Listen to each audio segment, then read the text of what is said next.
Esta noche está con nosotros Carlos Arturo Cepeda. Él viene aquí para hablarnos sobre su pintura y su obra. Buenas noches, Carlos. Buenas noches. Hablemos un poco sobre su trayectoria. ¿Cómo empezó en esto de la pintura? Bueno, recuerdo que cuando estaba en la secundaria llegaba a la casa a pintar por intuición. Y después descubro que como que eso es lo que me gusta. Entonces empiezo a trabajar con la escultura y gané un primer salón de arte joven. Y bueno, dije, pues eso es para mí. Y empecé a estudiar y a practicar todas las técnicas.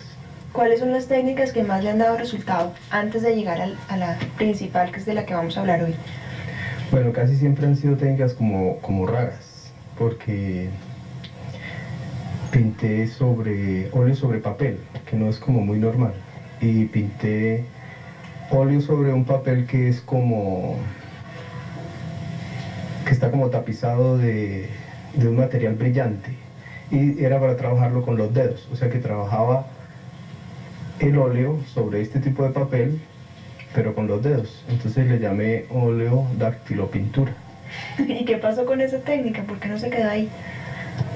Pues porque no daba las expectativas que yo quería, o sea, era un trabajo un poco más profundo lo que quería hacer. La intención siempre era darle movimiento a mis pinturas, pero un movimiento real. No como el movimiento, por ejemplo, que hablan los críticos respecto a Vincent van Gogh, que es el movimiento de los cipreses, que él pintaba la obra cuando los cipreses estaban movidos por el viento. No, yo quería realmente, no un movimiento pictórico, sino un movimiento real donde se produce luz y sombra.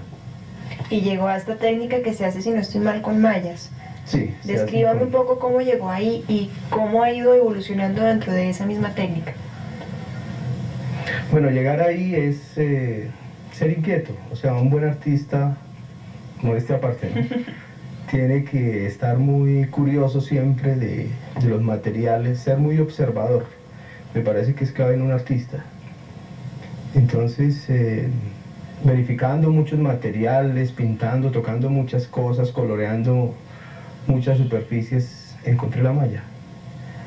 Y empecé a trabajarla muy despacio, y me di cuenta que la malla me proporcionaba, de acuerdo a una posición, me proporcionaba un movimiento cinético real. Es decir, uno se para enfrente al cuadro y tiene la sensación de que tiene dos dimensiones. Sí, como una holografía, claro que es exagerado decir una holografía, pero la obra, cuando tú te desplazas respecto a ella, ella como que cambia de luces, de color, cambia de tonalidades. Las dos mallas están pintadas porque uno ve en la primera parte pues el diseño que usted escoge, ya bien sea caras, pinceles, en fin, lo que estamos viendo en los cuadros que tenemos atrás. Pero la malla de atrás, ¿qué pasa con ella? ¿Se pinta igual? ¿Se coge un tono determinado? ¿Qué pasa con esa malla?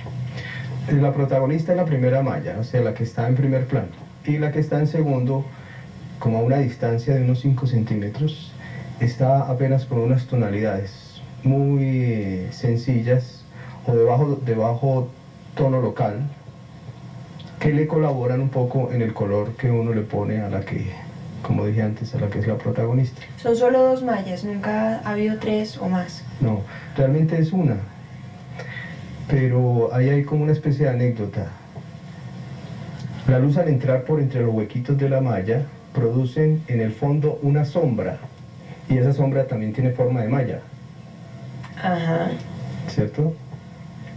Pero resulta que en las salas de exposiciones donde llevaba mi obra casi nunca tenían buena luz. ¿Y entonces? Entonces me tocó, en lugar de esperar que esa segunda malla fuera en sombra, me tocó colocarla realmente. Entonces ya saqué un poco de problemas en los montajes técnicos para mis exposiciones. Hablemos de la última exposición en Alemania. Cuénteme cómo fue esa parte, sobre todo la parte de la luz. ¿Cómo hizo usted para llegar a una galería y decir, bueno, necesito que el cuadro esté puesto en determinada manera, con una luz determinada, para que se vea el efecto, que es una parte pues primordial dentro de su obra? Fui muy afortunado.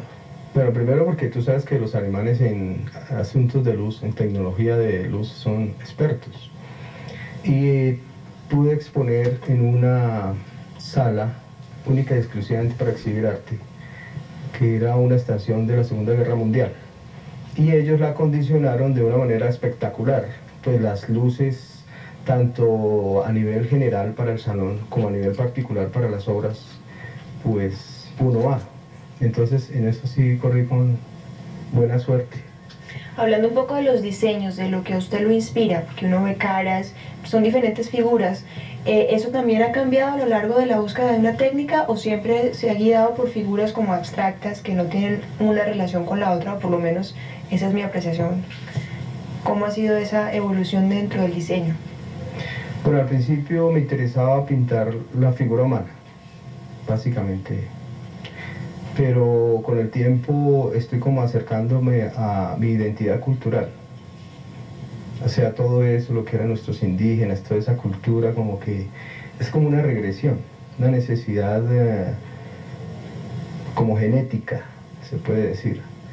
Y la estoy intentando ubicar en mi obra, o sea que de solamente pintar la figura humana, me estoy pasando a pintar un poco como elementos precolombinos de las diferentes culturas, como tratando de rescatar toda esa parte creativa que tenían ellos.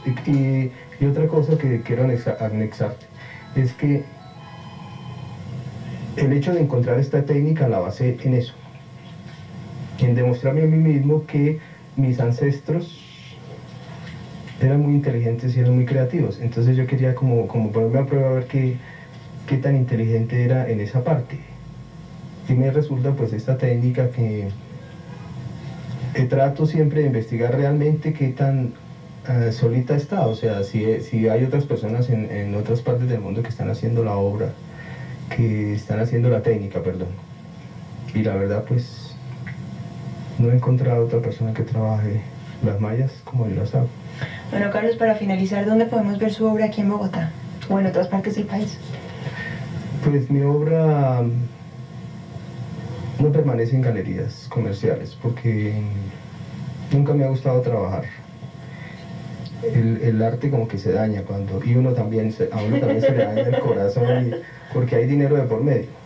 Entonces procuro trabajar es con exposiciones que se hagan en centros donde se hacen actividades culturales, ¿no? Una casa de la cultura. Entonces mis exposiciones acá en Colombia son muy esporádicas. Sería mi estudio, únicamente. Bueno, entonces al estudio iremos a verlo. Carlos, muchas gracias por haber estado acá. No, a ti por haberme invitado, muy gentil.